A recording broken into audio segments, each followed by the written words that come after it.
we're joined on stage by Steve Moore. Steve is from REDARC, the power of REDARC. Great South Aussie manufacturer. Absolutely, we try and back those people. But we're talking general solar, of course, and what you need, how you get the good stuff into batteries and what vehicle setup you might need, etc, etc, etc. So Steve said, if we just ask him questions, he'll answer them.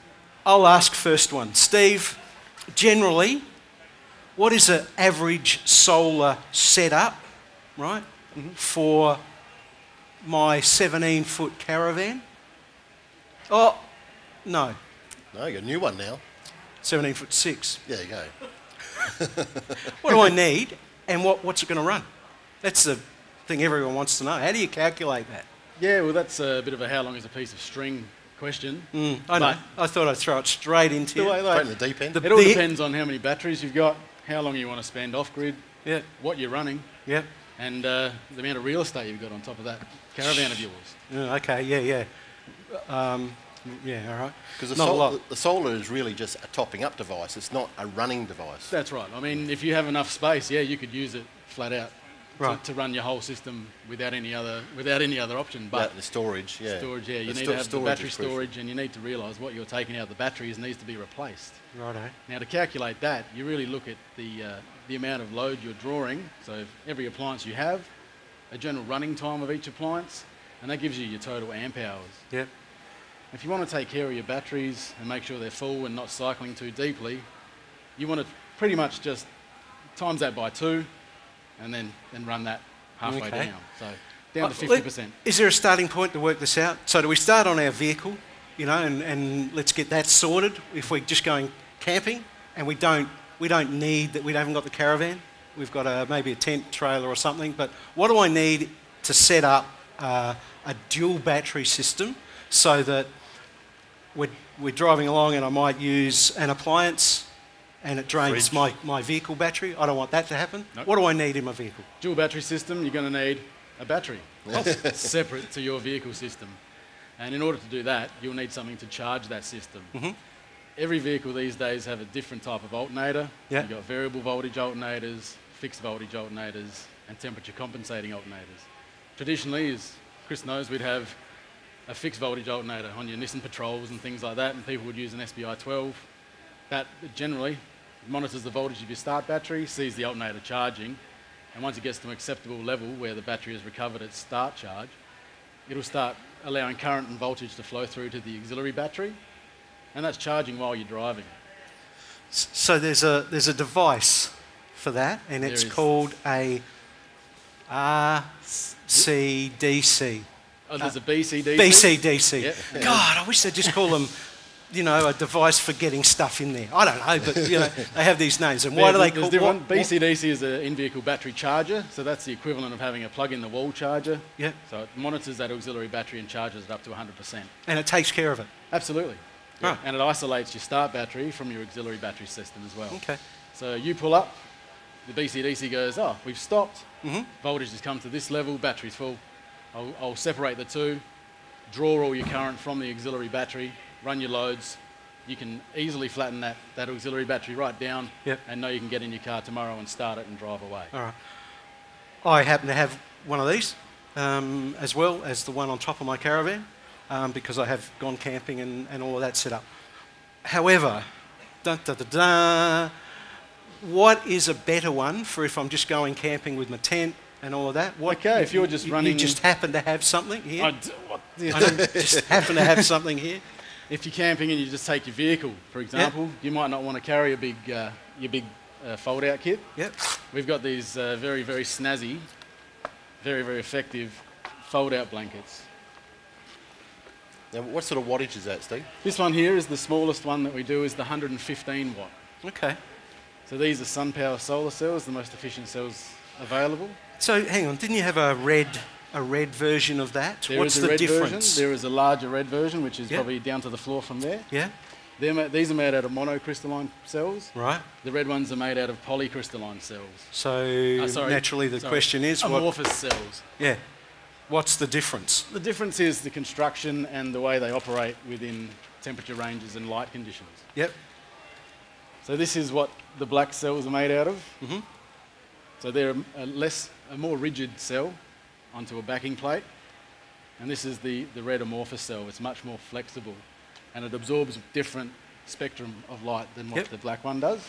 So lower light conditions, very effective with the red one. Perfect conditions, very good for the black one. Okay. Now getting to trying to calculate, you were asking me before, Andrew, about trying to calculate what size panel or even what type of panel do I need for camping or for caravanning or setting up permanently. And that's like you were saying, it comes down to, well, what am I going to run and for how long? So I guess you need to start looking at what are those things, like let's say an average fridge. The fridge, we're talking sort of 20 amps per day, aren't we? Pretty much. So we need to find a panel that's going to put that back into the battery. Correct.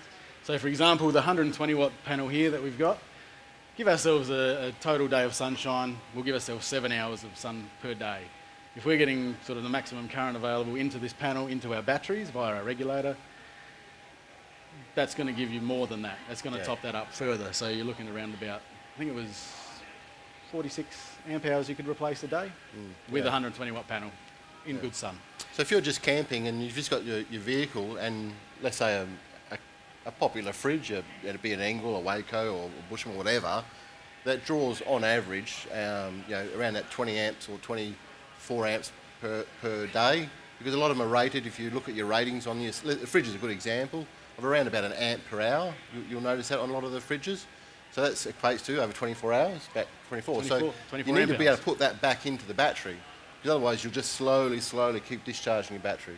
Correct. Can I take my coffee machine? Yes, because these people have the right devices for that. You need an inverter for that. An inverter, right? Yes. So it's a bit of a joke, I know, but they pull so much. It's like I'd take them a hairdryer, a toaster, and all of those sorts of appliances. Yeah. You straightened it this morning. Straightened it. You should see me normally. Thanks. So those sorts of appliances pretty much are a no-no. Unless you've got unless you've got the power. I mean, obviously, REDARC has the power. We can do what we like. Right?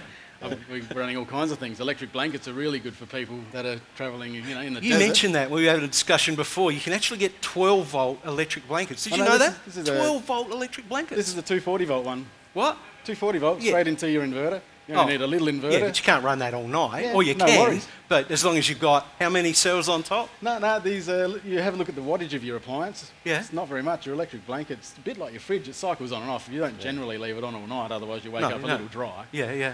But, not a drama to run one of those overnight. Is that right? 7.5 amp hours probably, maybe 14 amp hours you could lose overnight, but you'll easily regain that the next day. On a good day. But you can get 12-volt ones too, by the way. Yes, I've heard. Yeah. You can. I've never used one, but there you go. Yeah. On a cold night. So all right. So your fridge? Yeah, so your fridge. I mean, you have some lights around your vehicle. Yeah. But then if we start talking the Caravan, then we've definitely got lights. We've definitely got TV. Well, maybe. Satellite dish. Oh no. But fridge.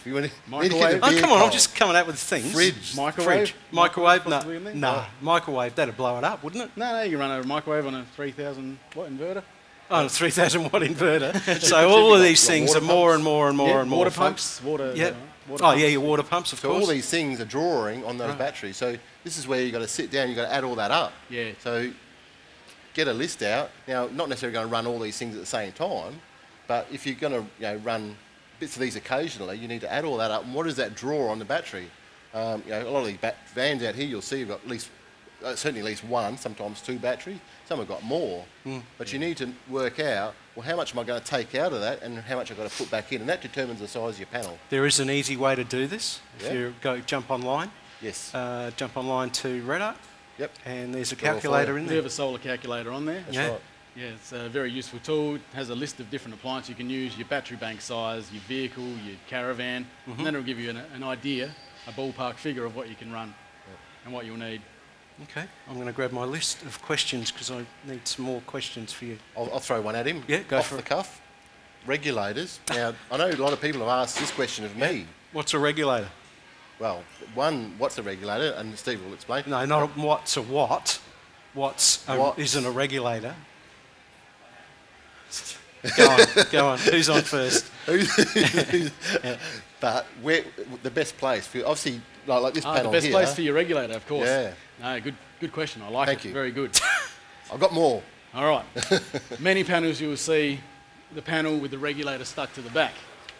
There's not a worse place you could ever think about putting a regulator. That's right. One, in heat, they'll turn off. They'll do 0.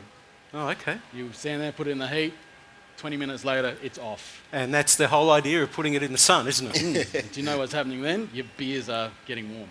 So everyone listen closely, all right? This panel puts out about an open circuit voltage of about 22 volts.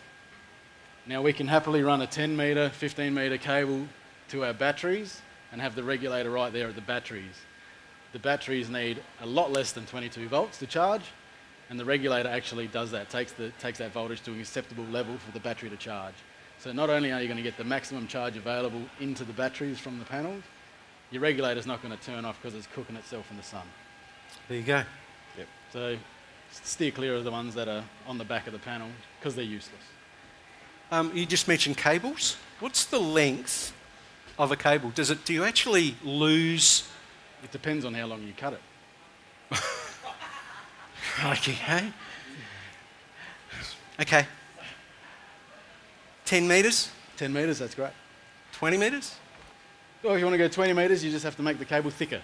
All right. Okay. So you could have unlimited cable length as long as you end up with cable this big and you won't be able to carry it. Yeah. So generally, it's standard cable that you might go and buy. 10 metres, you're sorted. Yeah. 6mm auto cable will get you sort of up to 5 to nearly 10 metres. Righto. For current of a 6 amp panel set up like this, that's probably fine. Caravan is parked with 2 solar panels sitting on top of it. So the sun's going to be coming up here, and it's going to be going over that way. Good, bad. Hey? It's going. Good, bad. Yeah, bad, good. Good. So the advantage of having a portable one, perhaps? Well, you can direct the sun onto the panel at a perfect angle. So you can, if you do have a system with a monitoring system that you can measure current, so you can see the amount of current going into the battery, you want to get that number as high as you can, because that's the power going back into the battery. That's the actual water filling your tank that you're taking from. So the higher that number, the happier you are.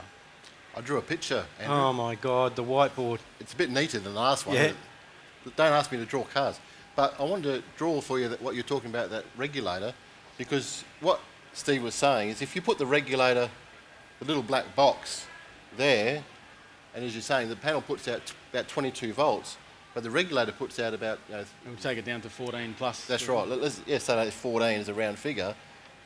But what happens is you get voltage drop across all those cables, so by the time it gets here, you might be lucky if it's 12.5. That's only 1.5 voltage drop, which is nothing. And So you're not actually going to charge that battery properly, are we? Not at all, no. It's going to lose... You're essentially not going to get it topped up to where it needs to be. It's not doing anything. So what you 12.5 do is volts is lower than a full battery. You get rid of that there, and you put that here. Still got the same 14 coming out there. Straight into your battery. Straight into your battery. So that's what Steve's trying to explain in pictures.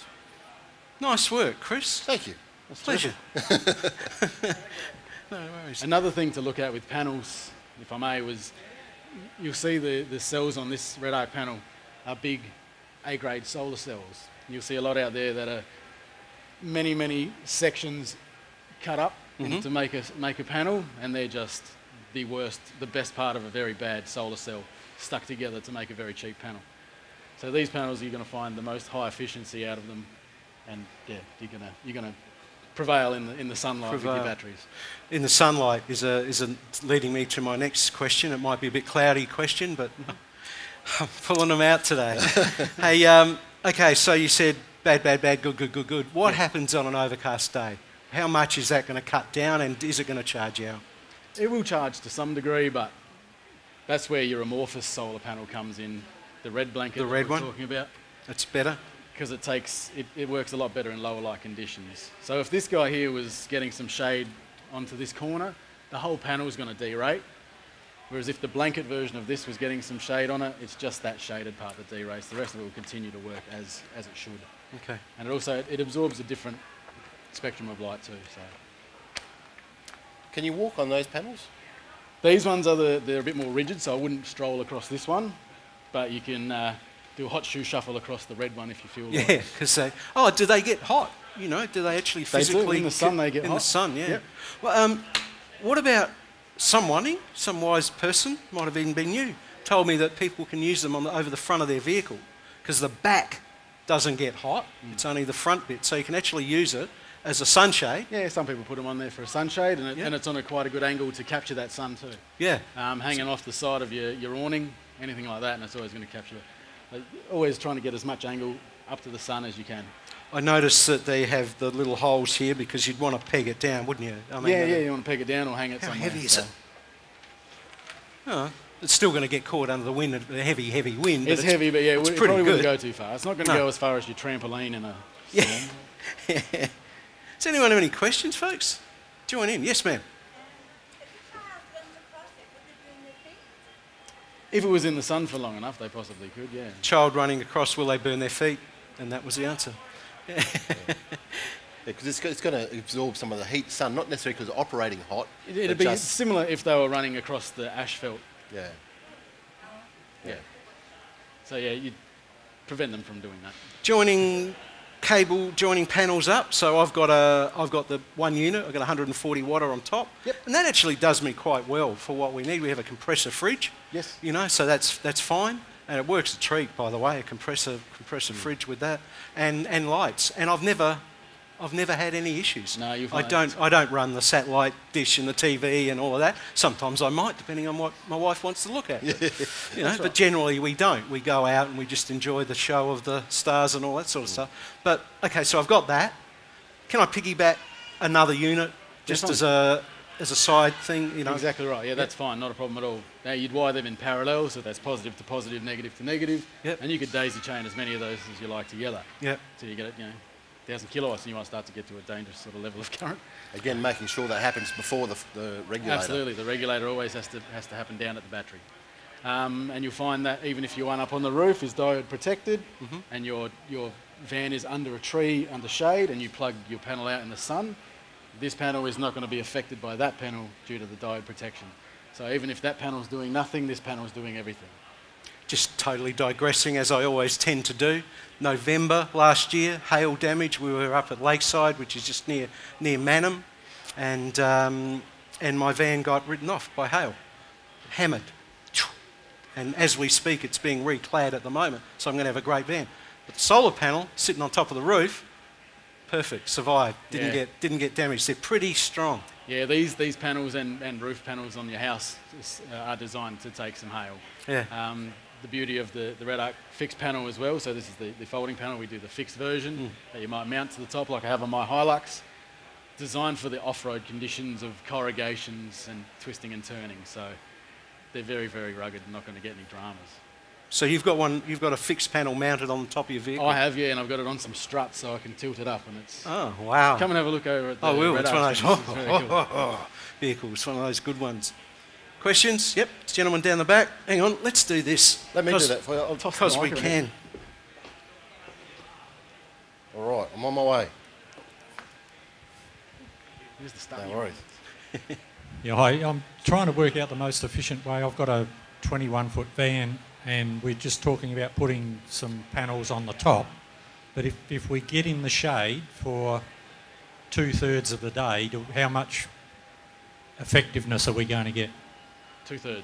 2/3. 1/3 or 1/3. Sorry, yeah, you're going to lose 2/3. So even can you get the red ones to put on the roof? No, they're not to be fixed down. Right. The option for you there is, if you were to do that, would to be like Andrew does and possibly run a second, just an Anderson plug connection that you can plug in a separate panel out in the sun. Yeah, the problem I have with the ones on the ground are, if you go away for the day, they get stolen for a start, and then you got to find somewhere to store them. And I'll tell you what I do. I know you're talking about. I have a chain. I know chains can be cut, and I know all that, but it's a deterrent. So I have a chain on mine, and I bolt it to the... Oh, he wants another question. He's got the mic. It's just a deterrent. So I have a chain. I don't run it far from the van. You know, it's only that far away. and point it in the right direction. That is the unfortunate thing about solar panels. They do rely on the light from the sun to Yeah, work. that's just what I just wanted to confirm that if we've got it on the roof, it's got to be in the sun. Yeah. Yeah. But like I said before, if you have one here on your van and one here on your van, then one here on your van, and you've parked half of your van in the sun, you're still going to get that first panel working correctly, provided it's diode protected, which most of them should be. That's where the beauty of this, though, is that, especially with a setting sun or a rising sun, you can get it as soon as it comes out. Yeah. You can angle it because you basically want that face perpendicular to the sun. So, you may not have a lot of sun on that, but you might be able to obviously prop that up a fair bit by having that at the right angle. And you can drop it down as that's right. Yeah. It's very, very flexible. And like I say, if you've got some sort of monitoring device to see those amps go in there, that's when you know you're replacing the amp hours. You've got a 100 amp hour battery, you've taken away 20 amp hours, you want to put the 20 amp hours back in. So a good way to calculate how much current you can get out of your panel, roughly divide the panel wattage by the maximum power voltage of the panel, which will be a sticker on the back, generally around 18 volts. So a 120 watt panel divided by 18 is around about 6.2, 6.4. So we're amps. baffling you with a bit of science, but I have to say, one of the best things about, I love local manufacturers, back in South Australia and all that, REDARC, and that's why we've asked Steve to come along. They have a great helpline, so you can ring them and ask and just check. They're really good, and of course, do you guys have a stand here at the moment? Yes, we're over with the ARB crew, so you'll find us over in the corner with my car and the solar panel set up there. Any questions, come and see us, not a drama at all. Yeah. Yes, sir. Oh, you want the microphone? Yeah. Oh, turn on it. There we go. There you go. I hope you can understand me. I'm Scottish, so we're fairly new to caravanning, and how does that set up to the battery? Is it clicked on or? Okay, so there's many different options you could make. These ones have genuine Anderson plug connections on the back. So a straight 50 amp Anderson plug to an Anderson plug to Anderson plug lead, and then to your battery you could have straight eyelets on there with an Anderson plug ready, or you can buy the Anderson plug to alligator connectors. All right. Next question, you probably think this is a bit dumb, but we left our generator at home, somebody told us we wouldn't need it. Yep. Is there anything you can work your air conditioner with? Yeah, your air conditioners are pretty thirsty things. Not long enough to get cool. You could run it for a bit, but it's not going to do anything. So what you do is you get a foam esky, right? And you get a little computer fan on the top, and you block of ice in the middle of it, and a little bit of PVC sticking out the end. Yeah. And you sit in front of it. And don't move. And don't move. That's it. And don't sit in the sun. Yeah, but I'm led to believe they're not bad. Okay. But there might be, there's a Dometic stand that you might want to visit. They might be able to have an option for a more efficient version for 12 volt and 24 volt. Okay, thank you. But you need, of course, to get that ice, you need something to freeze it. So you need a fridge. So you need that. It's like the never-ending circle, of course. If you sit down and do some of the calculations on some of the appliances you can get, you would need a bank of batteries this long, an inverter this big, just to run, and it's just not viable and or possible. It's not practical as far as fitting it in your van. So sometimes you have to make compromises about what you run and what you take, because you're dealing with boxes of lead, and the more demand you put on it, there's just more boxes of lead you're going to need. So. And the regulators. Yes, Steve being the man of all things technical. Batteries. What's the new version? Lithium. Lithium. Can you tell us anything about those? Yeah. So I have one in my car. It's great. Right. Okay. You're with the... Sorry, okay. They're very expensive, but they're very, very good. The most benefit people will find is the constant voltage that they can maintain. So even when they're down around the 75% stage, on my BMS I'm still sitting at 13.1 volts. Your what? Your BMS? My battery management system. Battery management system. I'm sorry, I just need to know these things. Available through REDARC. So they're fantastic. They have a a longer service life, because with a traditional lead battery there is actual movement, chemical reactions and actual material flowing between plates, whereas with the lithium batteries it's all a chemical reaction. It's ions moving, so they don't have that sort of breakdown factor that the lead acids, AGMs and that do. Okay. But just the weight factor is there as well. 120 amp hour or 100 amp hour lead acid battery, AGM battery is around 30 kilos, whereas my 100 amp hour lithium battery is about 9. Wow. Yeah. That's awesome. So they are the way of the future, and Yeah, eventually. It's very good. We all of REDARC's BCDC products and battery management system products have the very open spectrum. We can charge lead acid batteries, AGM batteries, calcium batteries, lead crystal batteries, and lithium batteries with our products. But the only downside at this stage of lithium is if they deep discharge, they can be a bugger to recoup. That was going to be my next question, and my last one, and that was what is the lowest? So if I empty my battery, does it destroy it? It won't destroy it. It varies from manufacturer to manufacturer, but they do have a battery management system of their own internally, which monitors it and protects those cells from over discharging. And the way it does that is it actually monitors the voltage of the battery, and if it goes, hang on, we're getting way too flat, it disconnects power from the terminal. So essentially it's a 0-volt battery. The only way to get it back from there, because a battery charger won't charge a battery that you can't see, is to essentially jumpstart that battery as if you would a car battery. So you put voltage on it, it'll go, oh, we're back to life, and then you can charge it, we'll run it. Okay, told a porky pie there is a couple more. Batteries that I put into the vehicle, is it okay to have my old one that's 3 years old and get a brand new one and run them together? If they've got the system, the BCDC, what stands for what again? Battery charger DC. There you go. That's okay because it's controlling 2 batteries. But if I have got 2 batteries in my Caravan that I haven't got, I've just got them hooked up together, they have to be the same age and model. Same as they say, even with your TV remote, you can't put one new battery in them. Oh, right. Do they say that? You can do it, but it's going to be a bit of a detriment to your new battery. Okay. The old one will pull the new one down real fast. Right. Yeah, it's carrying it. And this isn't a question, it's probably a statement, of course. Qualified people installing these things, or people that know what they're doing. Yes. Particularly when we're talking power, you could probably blow things up in your newfangled van if you don't get it done properly. So please, unless you're an expert, there's a lot of experts out there, especially on social media. But yeah, just please, make sure it's put in properly. Spend the bucks, and you'll save it in the long run. Do that. Yeah, that's like myself and the technical support team at REDARC, all qualified auto electricians, so have got the knowledge to tell you what you need to know, but then please see your auto electrician, and we can give you a good auto electrician in your area, just from ones that we know of, from experience in dealing with them. Just as an example, I guess, I've got my van's 10-year-old, the Queen Mary. Yeah, Queen Mary, 24 foot at last count? 26. 26, my God. Probably a bit longer now because I've done some Seriously. stuff to it.